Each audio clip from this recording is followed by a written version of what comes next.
On this podcast, we talk about the books, both old and new, that are worth putting on your to-be-read list. I'll include the back cover synopsis, content warnings, as well as my pro and con list. To avoid any spoilers, head over to my Instagram at enjoylifewithme.angela. I'd love to hear your thoughts on these books. Let's jump in for the day. Today we're going to be talking about Owen Bailey Needs Advice by Jen Atkinson, which is the second book in her series Another Bailey Brother, which released last week, so this is a brand new one. The back cover synopsis is, Dear Ask Annie, I know my best friend is the one, but how do I tell her that? Annie Archer has a problem. She can't get one email, one mind-boggling letter from her advice column out of her head. The one? Does the one even exist?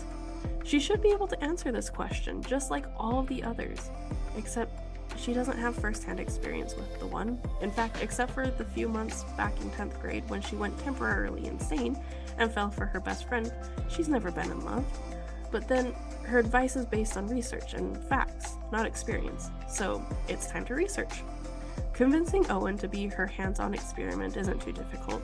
She'll set him up, use her guaranteed advice, and find him the girl of his dream. It's a foolproof plan.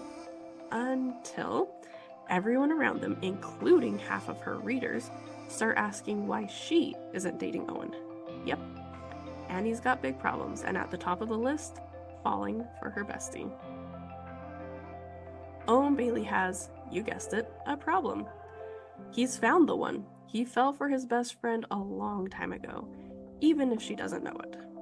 He's been watching Annie go out with guy after guy, only to never be the guy himself, and now she wants him to date other women, as in not her? He'd do anything for Annie, but he doesn't have to like it. Does she not see that they were meant for each other? How can he convince her that he's the one? If he's going to show Annie that it's time for her to abandon her plans and see what's right in front of her, he needs advice, and lucky for him, he knows exactly who to ask. So this is a dual point of view contemporary romance. It's a fake dating. There's a one bed moment, obviously, closed door.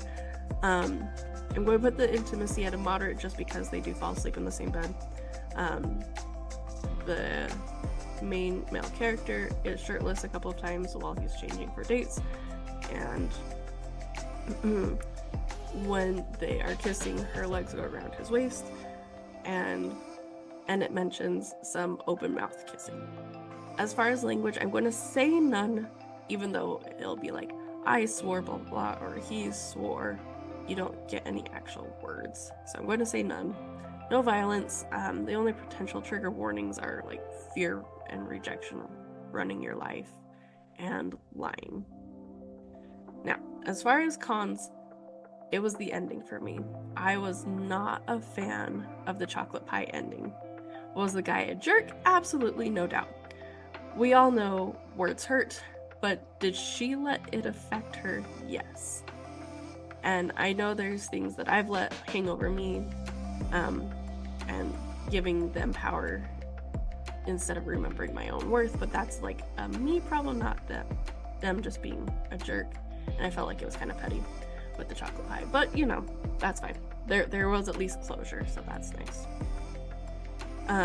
As far as the pros, the awkward moments were painful to read, but they did make me feel better about my own awkward, clumsy self.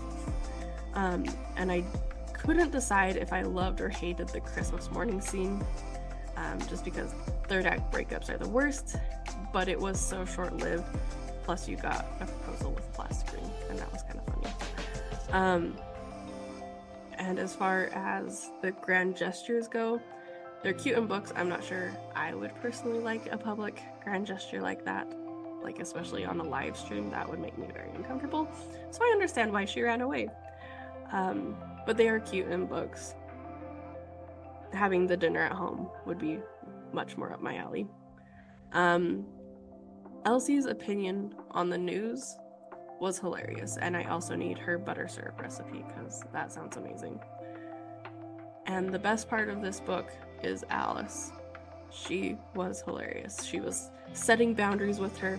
You may refer to me as Alice, Beauty, or Ma'am, but never Squirt. Then she would jump into the adult conversations and then ask, why are they doing it with me and Lulabelle here? If they didn't want my opinion, then they shouldn't have asked. And then when Owen was bouncing Lula and Alice got the squeal, she put her hand on his shoulder like, don't feel bad, Uncle Owen. I'm her favorite person in the whole wide world, but feel free to keep trying. And the absolute best part, favorite line from Alice was when they interrupt the kissing and she demands that someone better start explaining things down here, followed by a, you're doing it wrong, man. I'm here to help you, Uncle Owen. Alice pecks his cheek and goes, that's how you kiss, okay? Don't scare the woman. I about died laughing. It was so funny.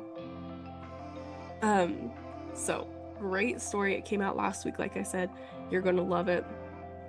Alice is the best part, and if you don't agree, you better jump over to Instagram at enjoylifewithme.angela and tell me what you think the favorite part is, because if it's not Alice, I don't understand. I do wonder about Miles' story coming up next. The epilogue didn't give us a whole lot, so I'm curious. I'll talk to you soon.